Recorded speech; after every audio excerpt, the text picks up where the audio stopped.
Oi, tudo bem? Eu sou a Bels e eu sou criadora de conteúdo aqui da Genial Care. Você já sabe que a Genial Care está transformando o cenário do autismo no Brasil.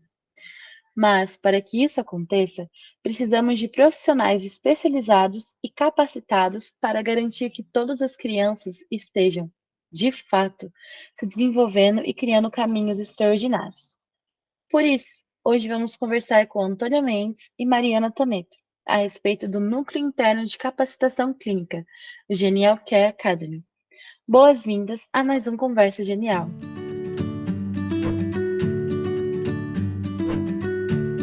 Bom, gente, então para a primeira pergunta, Mari, eu queria saber sobre o treinamento da Genial Care Academy, que é uma etapa importantíssima para o desenvolvimento das pessoas clínicas de todas as áreas que entram na Genial.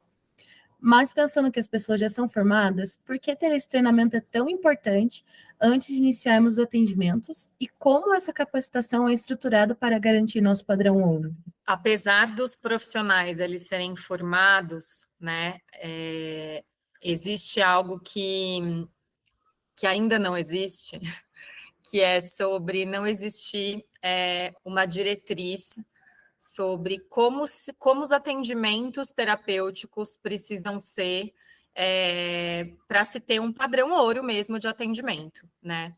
Então, eu acho que todo o processo do desenvolvimento da capacitação profissional, mesmo, né, para os profissionais formados, ele tem o intuito de construir, né, uma capacitação para ofertar direcionamentos claros, assertivos, clínicos para um bom atendimento, para que esse bom atendimento repercuta em evolução dessa criança, porque é tudo que a gente quer, né? Aqui na Genial, a gente quer impactar famílias.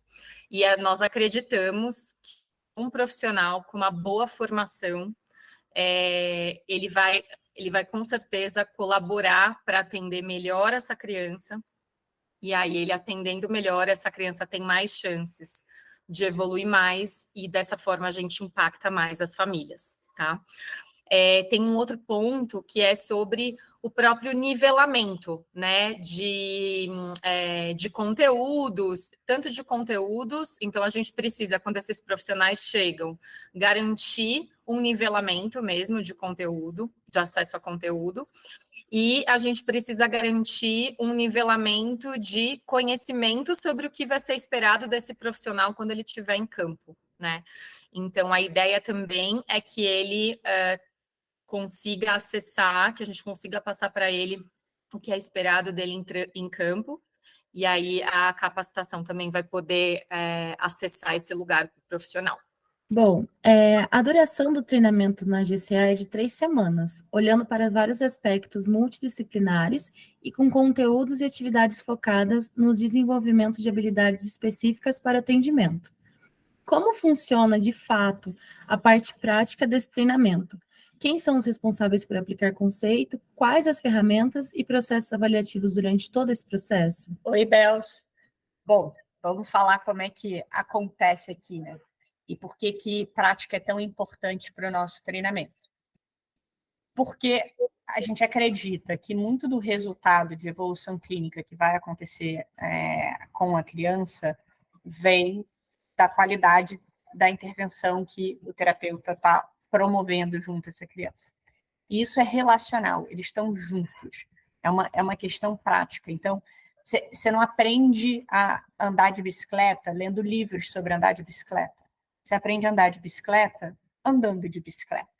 Então, é um pouco parecido. Então, enquanto a formação teórica que vem, inclusive da graduação, e a gente dá também conhecimento, né, para esse nivelamento que nem a Mari falou, de conteúdo, é importante, é o arcabouço, mas você precisa saber o que fazer com esse conteúdo.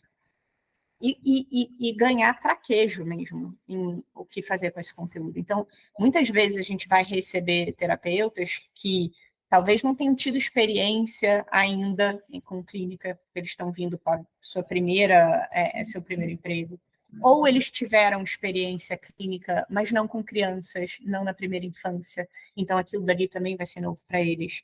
Ou eles tiveram com crianças, mas não com autismo. Então, isso também vai ser uma questão ali. Então, tem algumas coisas que a gente precisa poder simular a situação que eles vão se deparar na hora que eles forem efetivamente para a prática, e a gente já poder orientar qual é a melhor condução naquele caso, o que fazer e o que não fazer, para garantir não só o padrão ouro, como também a segurança, né, a efetividade daquilo que a gente vai querer fazer lá na frente. Então, a gente acredita que para andar de bicicleta, tem que treinar, tem que subir a bicicleta, tem que pedalar e tem que tirar a rodinha ali. E para poder tirar a rodinha, a gente tem ali terapeutas que são experientes conduzindo esse processo. Então, são as figuras que a gente chama de clinical educators. Então, são pessoas que já praticaram a clínica, entendem a beça do modelo que a gente está tentando implementar aqui na Genial e ajudam no passo a passo, individualmente, por mentorias e também por simulações em grupo, a cada um desses trainees que passam por GCA. Então, a gente tem 7 momentos síncronos, presenciais, onde a gente vai propor uma situação, vai ter aquela simulação, alguém é criança, alguém é o terapeuta, alguém é um observador ali naquela situação, e é uma situação problema, né? Um case. Isso aqui poderia acontecer na vida real com você. Como é que você reage? E aí você vai ter esse clinical educator te orientando. Não, Bells, poderia ter usado essa estratégia daqui. Lembra que a gente puxou daquele conteúdo? Não, essa estratégia daqui não é adequada para essa circunstância. Então, você vai conduzindo ali na hora, em loco, dando essa orientação num ambiente seguro para você poder errar. Porque a gente depois não quer errar com a criança. Então, a gente faz toda essa parte de simulação prática antes, para a gente ir aperfeiçoando as habilidades desses terapeutas que estão entrando. Você citou a parte dos clinical eds e tem a relação com o treinamento, já tem relação com o buddy, como que funciona? Já está tudo envolvido, as semanas, como que é? Perfeito. Então, esse nome Buddy aí é interessante, a gente usa ele aqui dentro. E o que é Buddy, né? Traduzindo para o português, é o amigão. Então, é alguém que vai estar ali do seu lado como um amigo seu te acompanhando para ter certeza de que você vai dar certo. Então, faz parte desse processo de tirar a rodinha. Assim que você termina todas essas simulações dentro de GCA, não quer dizer que você tirou a rodinha ali completamente da sua bicicleta. Então, o que a gente... Porque uma coisa é você fazer um ambiente de simulação e outra coisa é você fazer isso numa situação real com a criança. Então, o Buddy existe para isso. O primeiro contato que um terapeuta desse trainee vai ter com uma situação real de uma criança, ele vai estar acompanhado por um terapeuta que está no campo praticando, que é esse Buddy, esse amigo. Então, por 2 razões. Para garantir que a sessão ainda vai estar correndo em prol do desenvolvimento da criança, para garantir a segurança daquilo dali. A gente sabe que é uma pessoa que está vindo em treinamento para participar, e para atuar como um mentor e orientar. Ele vai conduzir a situação para pegar esse trainee e falar, bom, nesse momento agora, seu alvo com a criança é desempenhar isso daqui. Vai lá, tenta. E ele está do lado. Se a bicicleta der uma balançada, ele vai segurar aquilo ali, né? E ele vai dizer, puxa, não, você podia ter feito melhor por esse lado aqui. Então, é por isso que o Buddy é tão importante. A gente, enquanto Genial, ter a segurança de que esse terapeuta está pronto para a gente botar na frente de uma criança e também gerar segurança no próprio terapeuta. De pensar, pô, não, consigo, tô dando conta disso daqui, já sei o que fazer. Então, você vai botando ele um jeito suave de você passar essa responsabilidade do ensino da criança para o terapeuta recém-chegado. E agora a última pergunta para a Mari é sobre a missão da Genial Care Academy, que é de revolucionar a formação de profissionais terapêuticos. O nosso time clínico ele é multidisciplinar, composto por uma visão abrangente que envolve todas as áreas de treinamentos da GCA. Como isso tem sido feito para garantir formação multidisciplinar e qual a importância disso para os nossos atendimentos? Do ponto de vista multidisciplinar, né? De fato, nós temos profissionais das áreas de psicologia, terapia ocupacional e fonoaudiologia. Acho que é importante dizer que essa formação, o que a gente se importa, né, de olhar. Primeiro que cada profissional vai trazer a sua bagagem, vai trazer o seu repertório, e isso é extremamente valorizado. O que a gente entende da formação interprofissional, né, desse olhar mais abrangente. Existem algumas abordagens, existem alguns conceitos que que a gente fala, eles são across, eles são transversais a todas essas profissões.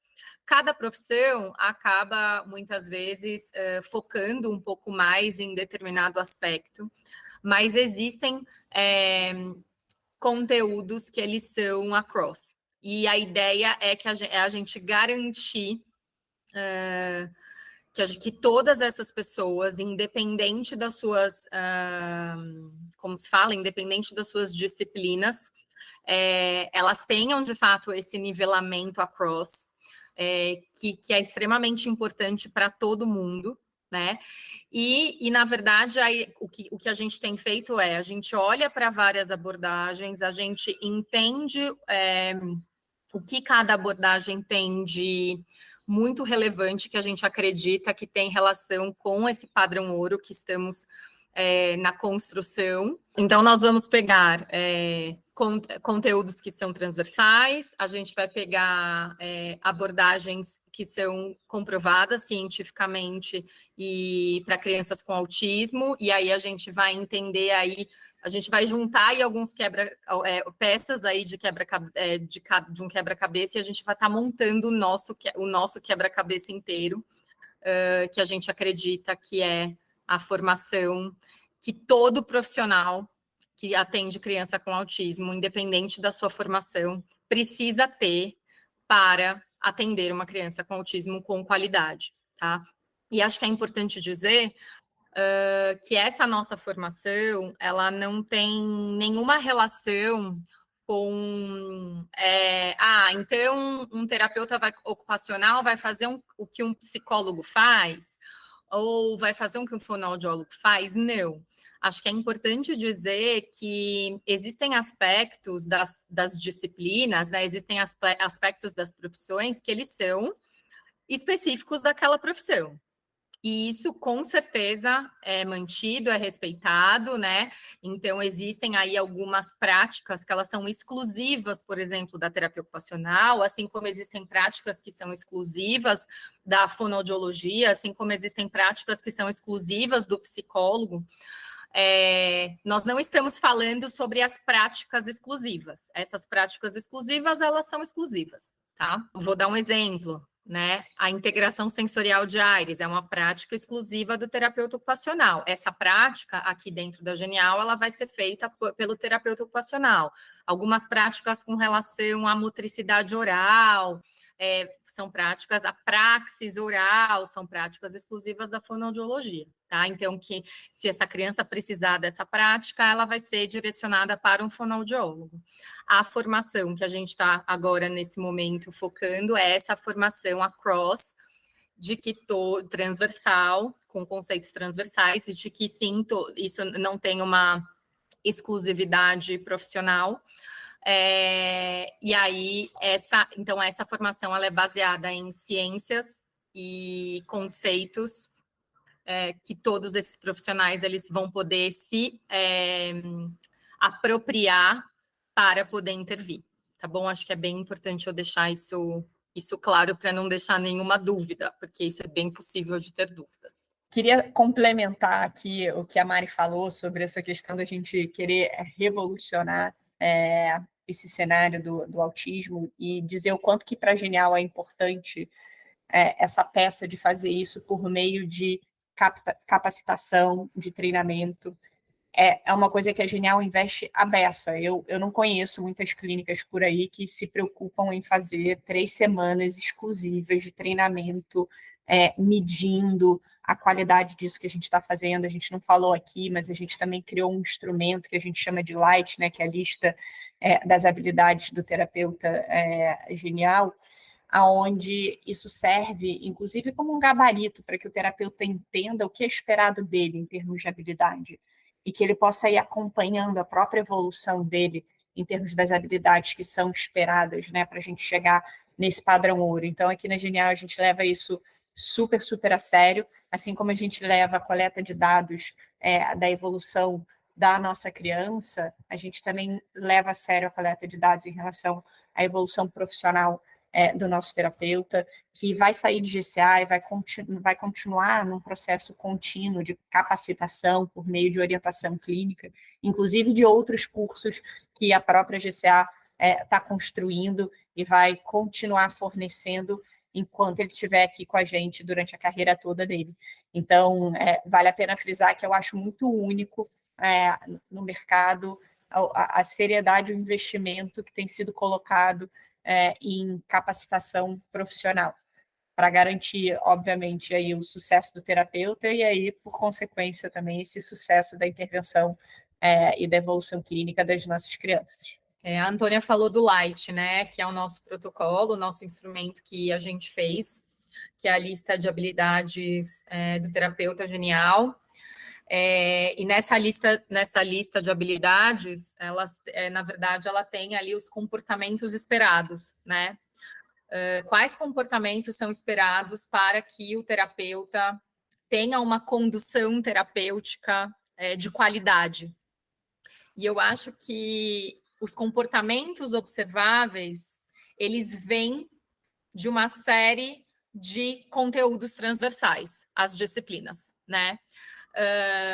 Então, vou ter comportamentos que a gente espera que são baseados na neurociência. Eu tenho comportamentos que a gente espera que são baseados na análise do comportamento, que são baseados no Jasper. Enfim, tem várias... cada comportamento que a gente selecionou, ele tem uma base científica, né? Ou numa ciência muito bem estabelecida, como a neurociências, ou em abordagens que são comprovadas cientificamente, né? Então, vou dar um exemplo. A gente tem uma parte do Light que é sobre a condução do terapeuta em um momento de crise, né? Então, não crise do terapeuta, uma criança que está em crise ali, que são situações que podem acontecer na nossa prática clínica. A gente já sabe que uma criança, quando ela está num momento de crise, o sistema nervoso dela, o cérebro dela, não está preparado para responder, para aprendizagem, né? Então, o que a gente espera desse terapeuta num momento de crise nunca vai ser o ensino nesse momento, né? Então, a gente vai querer, primeiro, resolver essa situação, acalmar essa criança. E a base dos comportamentos que estão listados, esperados, eles são baseados na neurociência, né? Então, quando a gente vê lá os comportamentos, a gente já sabe o que acontece com o cérebro quando o cérebro está numa crise, quando ele está ali numa situação de estresse. Então, os comportamentos que a gente espera que o terapeuta vai ter nessa situação vão ser baseados, por exemplo, na neurociências e na análise do comportamento, e também no Jasper, né? Então, só para dar um exemplo de como que a gente pensa, e aí a formação desse terapeuta vai estar baseado também no que a gente espera dele, né? Então, a gente espera dele alguns comportamentos que vão ter a ver com toda a qualidade que a gente está construindo, com o padrão ouro, né? Tanto da formação e com o padrão ouro que a gente quer que esse terapeuta atue. E isso vai ser desenvolvido claramente com a prática, como a Antônia já falou, com acesso aos conteúdos, mas com a prática. Enfim, acho que é isso. Então, eu acho que essa explicação acaba dando bastante uma noção um pouquinho maior sobre esse lugar mais transversal da formação que a gente oferece antes do terapeuta ir para campo. tá bom? Perfeito, gente. Nossa, muito, muito obrigada por participarem da Conversa Genial. Espero vocês aqui em outros bate-papos. E é isso, gente. Muito obrigada.